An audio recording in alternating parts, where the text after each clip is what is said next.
¿Qué se avanzó de parte del gobierno en relación al eje temático principal, que es la fecha del censo? Yo creo que la intención del gobierno está clara. Ellos lo que pretenden es dilatar este proceso. No les interesa en absoluto que el censo se lleve a cabo el 2023, porque tienen que proteger de repente esa mentirosa distribución electoral que tienen en el país, elaborada en su momento por los venezolanos. No les interesa llegar a un pacto fiscal, no les interesa que el poder electoral recaiga en los sectores urbanos de las ciudades más pobladas de este país. No les interesa en absoluto llegar a este censo. Entonces hoy día se vence evidentemente el plazo y lo ves al gobierno en una posición de parada. Nosotros diríamos, te quieren tocar el pecho, ¿no? Te quieren tocar el pecho porque justo hoy 26 se cumple el plazo que el mismo gobierno había puesto en esta reunión desarrollada con Comité Técnico Interinstitucional en Yacimiento, en la que decía el 26 le vamos a entregar la información completa, confiable y desagregada para que el comité termine de actualizar los datos de la propuesta que había desarrollado. Entonces, lejos de hacer ello, el día de ayer lo que hace prácticamente es decir, apartar a ese encuentro que tenía que haber entre dos posiciones muy encontradas a nivel nacional, y te sale con una posición totalmente paradora, ¿no? Entonces, el mensaje está claro, no le interesa el censo al gobierno nacional, no le va a pasar ni le va a proporcionar ninguna información al comité técnico, y fruto de ello seguramente será el comité interinstitucional el que tenga que reunirse en estos días para tomar las determinaciones y las acciones a seguir, porque si algo está claro acá es que la sociedad cruceña y la sociedad boliviana no está dispuesta a dejarse escamotear el tema del censo para el año 2023. Entonces, las acciones son totalmente políticas y creo que equivoca el camino el gobierno, ¿no? Ayer en el discurso lo escuchaba vos a Arce hablar de industrializar, de apoyar la inversión, de apoyar la exportación, de apoyar el tema de los caminos, que el índice de desarrollo humano, que la salud. Oye, todo es una falacia y lo dice sin sonrojarse, lo dice sin colorearse, cuando todo el mundo en este país sabe que lo que hace es ponerle traba a la exportación de los exportadores, cuando en este país sabe que lo que hacen es asfixiar a los empresarios a través de impuestos nacionales, cuando en este país saben que lo que más le deben al sector salud son ítems a las regiones, cuando en este país sabe que el centralismo sigue absorbiendo la mayor cantidad de presupuesto para que lo manejen desde La Paz, ¿no? O sea, en el gobierno departamental se maneja menos del 3% del presupuesto general asignado a un departamento que genera más del 30% del Producto Interno Bruto. Entonces, son las desigualdades a las que va a seguir defendiendo el gobierno, pero lo hace desde una posición totalmente política y la defiende pero apasionadamente, ¿no? Ahora, lo que ocurrió ayer en La Paz, con esa marcha, con los discursos, con las posiciones que se han dado, es para tratar de desvirtuar lo que vaya a salir de aquí en adelante, teniendo en cuenta que ya se acabó el plazo. Seguramente el comité se va a reunir y va a tomar decisiones. Ayer las posturas fueron muy claras, además que los discursos, más allá del acto, con la prensa, tienen que ver con un hecho de que en realidad no es que se busque el censo, sino una desestabilización. Bueno, ya abrieron el paraguas, ¿no? Ya abrieron el paraguas porque prácticamente lo que hacen ellos es, pretenden rayar la cancha porque sabe lo que se les viene. Sabe que el comité interinstitucional se va a reunir y mira que se les pone fea, ¿no? Y lo hacen en la peor etapa, lo hacen en el mes en el que aquí se van a volver a activar las clases. Yo te digo, llenar la plaza San Francisco no es pues la gran cosa, ¿no? Entonces, una vendida de humo sin precedentes lo que hace el masismo ayer. Si vos, a nosotros nos ha tocado la oportunidad de estar en La Paz, y te puedo asegurar que los funcionarios, de cada 5 funcionarios que hay en cada oficina, y que el aparato público estatal es un monstruo en La Paz, porque en La Paz tenés absolutamente todos los ministerios, y un ministerio, una dirección, tiene el tamaño administrativo de un municipio o de una gobernación, para tener simplemente una idea, ¿no? La cantidad de funcionarios públicos es una maraña inmensa en el departamento paceño. Entonces, lo que vos tenías ayer eran funcionarios públicos afines al MAS, y obviamente de cada 5 funcionarios, 4 tenían que estar en esa marcha, y además sin contar el aporte económico que ellos mismos tenían que solventar. Entonces, el gobierno desoye una demanda de la sociedad boliviana, desoye además y tiene el ímpetu marcado de incumplir la ley, de incumplir la norma, y le va a buscar todos los tipos de argumentos que justifiquen la suspensión de este censo. Entonces, lo único que ha hecho el día de ayer con esta paradita, porque eso es una forma de intimidarlos. Ellos pretenden marcar la cancha, no lo van a lograr, porque si vos me decís que es más legítimo, la demanda del censo o la demanda de la suspensión del censo, yo te puedo asegurar que políticamente la posición del MAS va a estar por lo segundo, ¿no? Pero la posición de la sociedad boliviana va en creciente, va siempre posicionando esa idea de que necesitamos un censo transparente y oportuno, que es lo que se ha planteado desde el Comité Interinstitucional a través de nuestras autoridades, ¿no? Porque hoy día le toca al rector encabezar y presidir este comité interinstitucional, pero mira vos el respaldo que tiene las autoridades, ¿no? O sea, el hecho de que esté el presidente del comité cívico, el hecho de que estén profesionales técnicos a la cabeza de esta comisión técnica, el hecho de que esté el gobernador Luis Fernando Camacho, entonces le da una posición bastante fuerte a lo que es la demanda. No va a pasar nada, de esto es una raya al tigre, aquí no te van a intimidar absolutamente a nadie. Y cuando yo te decía que han elegido la peor fecha, septiembre vuelven los universitarios a las clases presenciales. ¿Sabes lo que va a ser la primer marcha de los universitarios después de tantos años, o después, claro, son más de 2 años prácticamente alejados de las aulas? ¿Sabes la ansiedad que tiene esta juventud cruceña? Y somos conocedores de los logros que ha tenido la Universidad Cruceña en las calles. Se va a orinar, se va a hacer chivichivi, se va a hacer pis el presidente cuando vea la fuerza creciente que tiene esta demanda. Él ha querido ir por las malas. Eso es lo que nos ha dicho ayer, en resumen. O sea, él quiere ir por las malas. Dice, vamos a defender la democracia, cuando esto nos han escamoteado los 2/3. Entonces, definitivamente en contraflecha con lo que debiera ser este escenario de pacificación del país, ¿no? Ahora, en esta comparación que hicieron luego de la marcha, teniendo en cuenta que gráficamente vimos mucha gente el día de ahí en La Paz, en las caminatas, luego en la concentración en San Francisco, y en el paro cívico la gente decidió no salir de su casa. Nos tocó frío, un montón de cosas que hicieron que sí hubo un grupo de personas que salieron a las calles, pero la mayoría decidió acatarlo el paro, decidió ir a la medida sin salir de su casa. Y por ahí están tratando de demostrar, a nosotros somos más, ellos no salieron a las calles, no había nadie. Bueno, lo que pasa que, si vos te fijas acá, ellos han gastado plata del Estado, han obligado a sus funcionarios, han obligado a que sus funcionarios también metan la mano al bolsillo y saquen de su salario para poder tener este tipo de movilizaciones, ¿no? En el caso de Santa Cruz, las movilizaciones que determina el comité, fíjate vos, es algo natural en la gente. Ni siquiera hay una telaraña organizativa que vamos a parar, o sea, hoy día deciden parar para el día de mañana y la gente lo lleva en el ADN en el departamento cruceño, en un gran porcentaje. Entonces es una muestra de esa compenetración, esa consustanciación que tiene la sociedad boliviana en el departamento cruceño para con estas instituciones, en defensa de la democracia y en defensa de sus legítimas aspiraciones.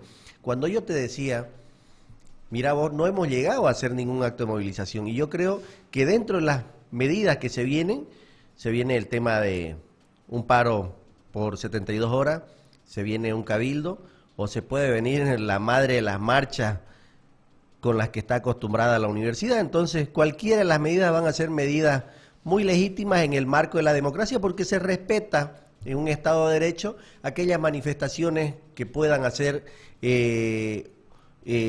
aquellos que estén en defensa del censo y aquellos que estén en defensa de un partido político, pues, ¿no? Ahora, que la universidad puede salir a marchar porque ya va a tener a su gente, a los estudiantes, de repente eso es lo que está necesitando el gobierno para darse cuenta que de verdad esto tiene cuerpo. Mira, las medidas de presión de Santa Cruz son efectivas, ¿no? Dice, Santa Cruz pierde 30 millones de bolivianos día, pero en realidad nosotros venimos perdiendo en todo este tiempo por la traición de autoridades en su momento, que no lucharon por el tema de los datos oficiales. Se habla de que más de 750.000 ciudadanas y ciudadanos no fueron contabilizados como tal, de acuerdo a proyecciones serias en el último censo de hace 10 años, y que eso nos ha generado una pérdida de aproximadamente superior a los 1.500 millones de bolivianos. Entonces, las pérdidas no hay que tomarlas de manera cuantitativa. Hay que ver en esto que el sacrificio tiene un objetivo, que el sacrificio vale la pena y además que es un tema definitivamente justo, ¿no? Porque aquí todas las reivindicaciones que se han conseguido desde Santa Cruz de la Sierra, bajo liderazgos notables, de cruceños notables, han sido siempre del beneficio de todo este país. Esta no va a ser la excepción.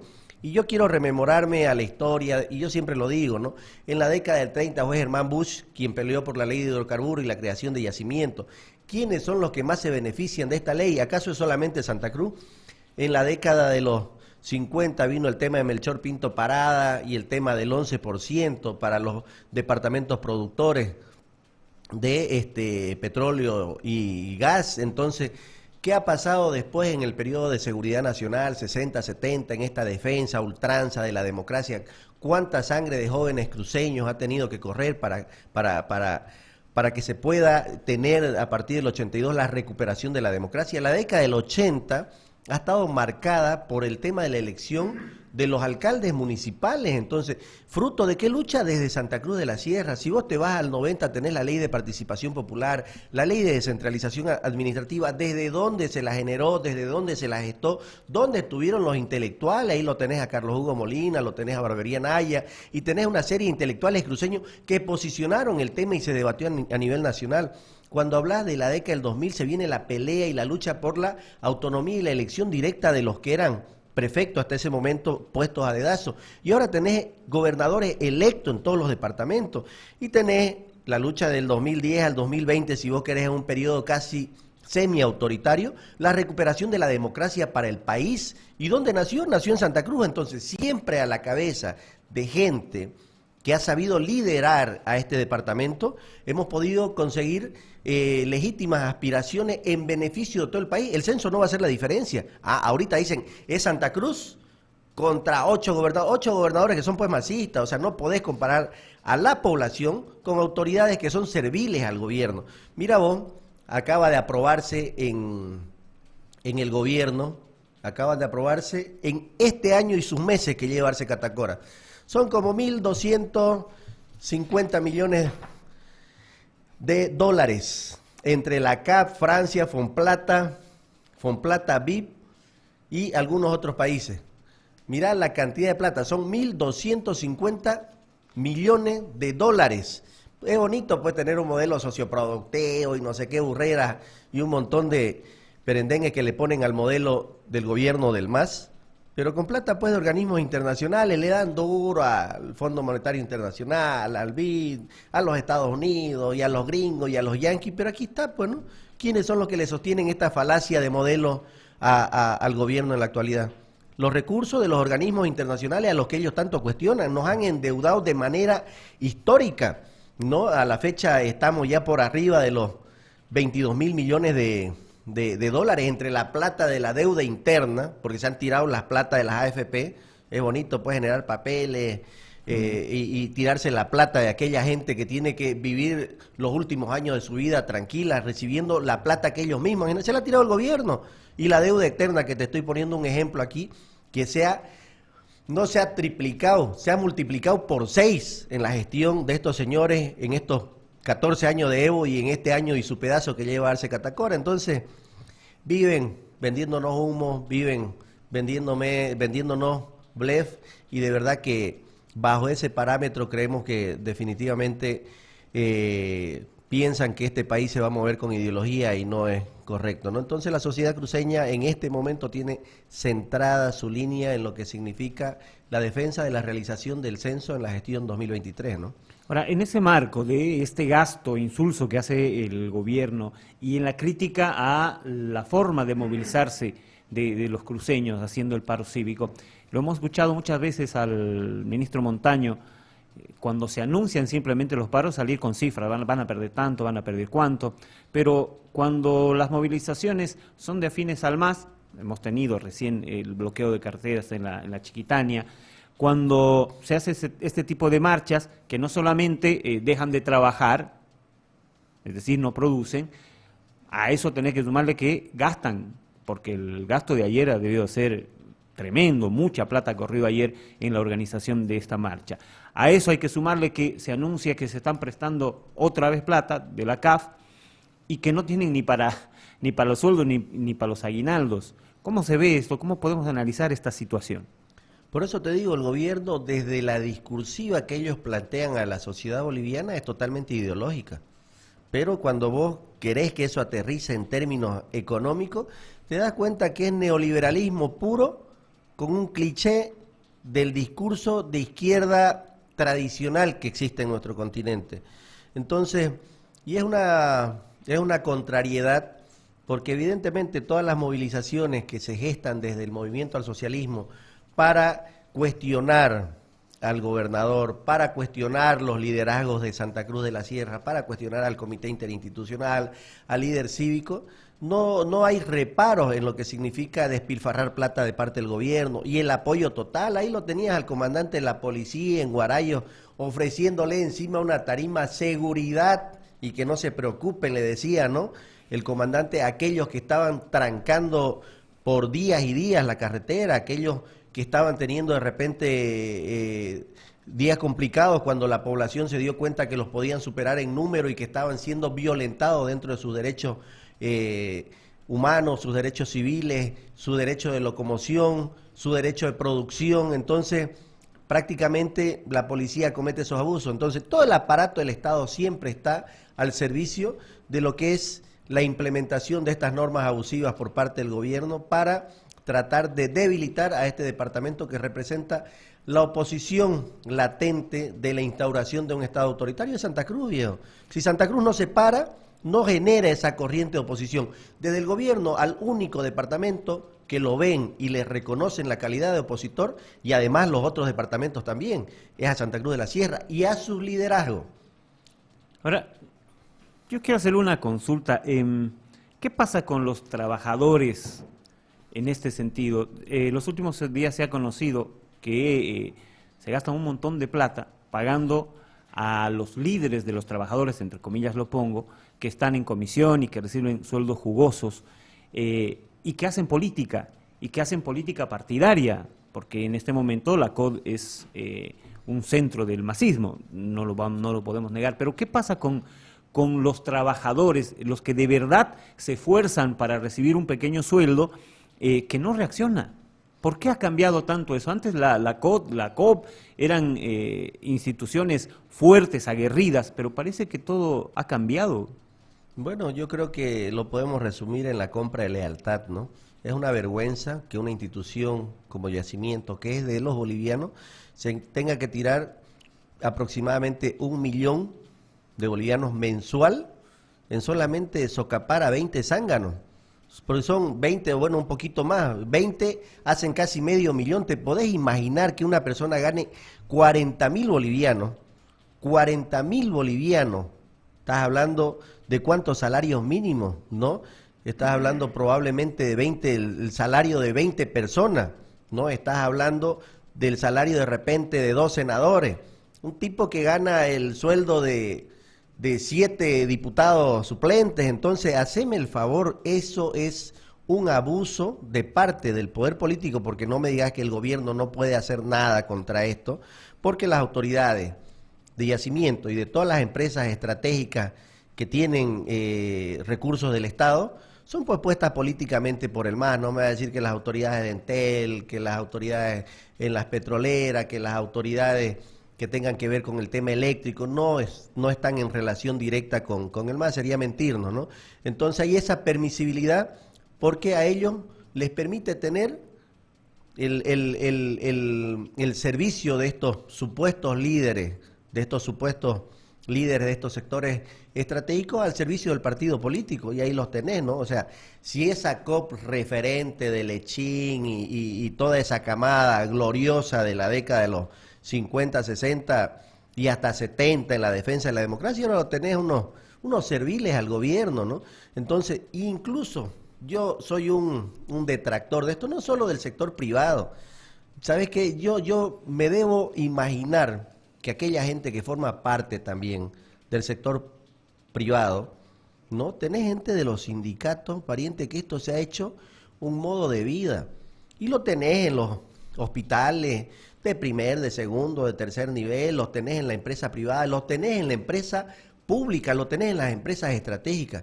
Esas famosas declaraciones en comisión, ¿ya?, a objeto del servilismo político, es un insulto a la inteligencia de aquellos trabajadores que trabajan día a día las horas que le corresponden.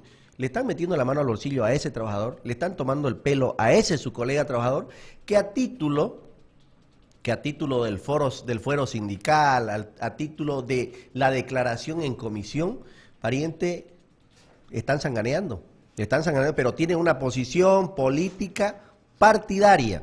Entonces nosotros, en el caso de Yacimiento particularmente, no podemos menos que lamentar que el Estado se tire esa cantidad de plata en 20, disculpame la expresión, en 20 pelotudos que simplemente lo único que hacen es tirarle el saco al gobierno, alabar al gobierno, alabar las diferentes posiciones políticas que tiene el gobierno.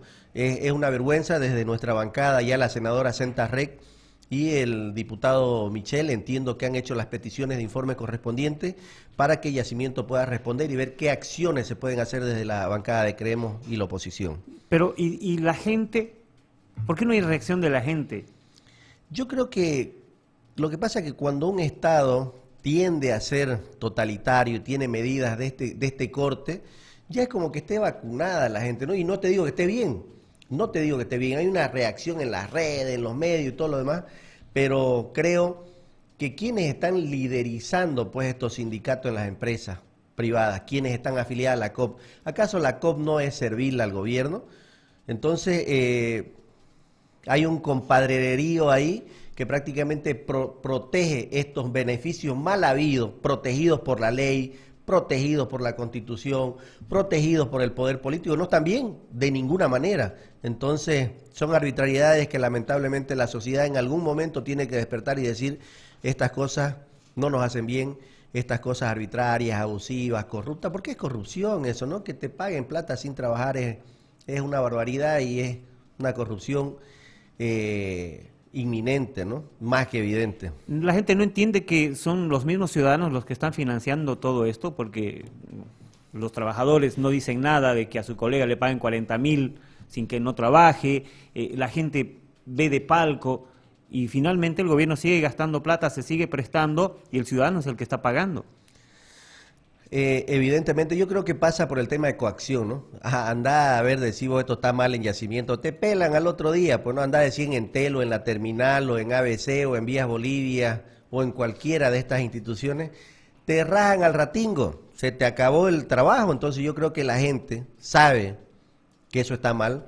Yo estoy seguro que a esa gente le incomoda sacarse la mugre de lunes a viernes, de lunes a sábado, y que el otro, sin hacer el mismo esfuerzo o el mínimo esfuerzo, simplemente con aparecer en La Paz o hacer una conferencia y alabar a sus ídolos o a sus líderes políticos partidarios, ya justifican su sueldo. Entonces eso seguro que le molesta a la gente, pero están cohibidos de generar corriente de opinión adversa porque les cuesta o le costaría el espacio laboral, ¿no?, para ellos y su familia. Entonces yo creo que desde ahí eso no justifica lo que está ocurriendo, pero creo que es lo que pasa en realidad y que impide que la gente pueda cuestionar desde adentro esto. Sin embargo, desde afuera la corriente de opinión es lapidaria para estos zánganos que tiene Yacimiento, ¿no? Andrés, vos venís de la base misma del barrio, ¿no? O sea, tu perfil de liderazgo nace, crece y hoy tiene un espacio dentro del andamiaje legislativo nacional, pero tu base de sustento está siempre en el barrio. ¿Cuál es la mirada del ciudadano de barrio, ese del día a día, ese que está en pie de lucha por la vida, pero que también está en pie de lucha por sus libertades, en relación a todo este contexto que en este momento nos tiene en esta coyuntura tan compleja, tan complicada para el desarrollo individual de los ciudadanos? vos que tenés ese contacto, primero tenés un origen barrial, pero que tenés ese contacto diario con la gente y que desde la representación que te entrega la gente vas al escenario nacional en defensa precisamente de esas posiciones. ¿Cuál es el sentir de la gente en torno al contexto? Yo creo que la gente está totalmente identificada con la causa y no pasa por un tema de formación en niveles educativos superiores o universitarios o profesionales, pasa por un tema de identidad, yo creo, ¿no? Y hasta cultural, te podría decir, porque hace rato nosotros conversábamos sobre el tema de las legítimas luchas y las reivindicaciones que se han conseguido desde Santa Cruz. Entonces pareciera que eso lo llevamos en el ADN, los cruceños, pareciera que eso corre por nuestras venas, y yo hasta lo podría afirmar. Cuando hace rato mencionaba que no hay un paro cívico aquí en el que se obliga a la gente a no salir, o sea, mientras allá te mueve un montón de gente con plata del Estado, aquí la gente decide quedarse en sus casas. Estos últimos 2 paros, vos ni siquiera veías el montón de gente trancando, ni poniendo accesorios, ni ningún tipo de trancas en las calles, o sea, la gente se quedó en su casa. Y pasa absolutamente lo mismo en los barrios, entonces pasa absolutamente lo mismo. Entonces la gente está consustanciada con esta causa, porque entiende que la lucha le genera, porque son estos barrios los que más exigen salud pública, son nuestros barrios, son la Ciudadela, ahí lo tenés al Plan, lo tenés a La Pampa, lo tenés a La Villa, lo tenés al Fuerte, lo tenés a Los Lotes, lo tenés al Bajío, que son los distritos que más te demandan colegios públicos, salud pública, servicio de alumbrado público, seguridad ciudadana. Entonces no pueden menos que estar consustanciados con esta causa, porque son los que más te van a demandar inversión en este tipo de sectores, ¿no? Latinoamérica no ha solucionado el punto del servicio al ciudadano, salvo Chile y en cierta manera Brasil, ¿no? Con una diferencia, qué sé yo, impresionante en relación a lo que Chile ha logrado en la intervención Estado-ciudadano, ¿no? El Estado en Bolivia es ausente de la realidad del ciudadano, pues no le brinda todo lo que vos acabas de señalar. En ese sentido, la gran pregunta es, ¿qué está bien? Seguridad ciudadana no hay, salud no hay, educación no hay, desarrollo del metro cuadrado individual para que un aparato municipal te brinde servicios para que tu metro cuadrado cueste más y de esta manera vos podás tener una otra forma de patrimonio y desde ese patrimonio generarte un espacio de crédito en un banco para hacer un desarrollo microempresarial, etcétera. No hay esas condiciones. En esa mirada del barrio, de la gente, del ciudadano, ¿qué está bien? O sea, ¿qué podemos decir? No, aquí estamos bien. O sea, ¿qué el Estado boliviano qué ha hecho bien en beneficio del ciudadano en esta serie de servicios? Bueno, yo tengo que decir que lamentablemente la ausencia del Estado en los barrios es más que notoria, ¿no? Si vos tenés que destacar algo en Santa Cruz, es el emprendedurismo de su gente, esa visión que tienen desde Santa Cruz, que contagia al que llega, pues, ¿no? Aquí, si no fuera por los emprendedores, de ese que sale y decide salir a vender con su canastita de empanada, preparar sus cafecitos, vender su jugo de lima, o hacer cualquier tipo de emprendimiento que genere servicio, olvídate, o sea, Santa Cruz no fuera lo que es en este momento como el crisol de la bolivianidad, pero además esa mirada productiva y emprendedora, con esa visión siempre de generar, porque la ausencia del Estado obliga desde el centralismo a actuar de la manera en la que actúa el cruceño. El cruceño, si se siente a esperar que el Estado le brinde más de ese 3% de presupuesto que le da al departamento, es impensable explicar hacia afuera cómo es que Santa Cruz puede crecer tanto con tan poco de apoyo desde el gobierno central. O sea, le generas más del 30% y te devuelven el 3%. Entonces, es impensable, te digo, desde la posición, no se explica si no fuera desde la visión emprendedora que tiene el ciudadano cruceño, esa visión productiva que tiene el ciudadano cruceño, esa aversión al riesgo que tiene el ciudadano cruceño. Y aquí, cuando vos hablás de la ausencia del Estado, tenemos que lamentar también aquellas autoridades que piensan que negociando las reivindicaciones de un pueblo en función a un objetivo político, en visión a una sobrevivencia partidaria, en visión a de repente poder ayudarlo a hacer gestión, también le están pelando. Esa ausencia del Estado, en el caso de los barrios, se ve reflejada por esa ausencia de gestión del mismo municipio, porque no te olvides que la ejecución presupuestaria en el tema de salud, en el tema de educación, en el tema de seguridad ciudadana, en el tema de lo que significa desarrollo de los barrios, va de la mano con el gobierno municipal.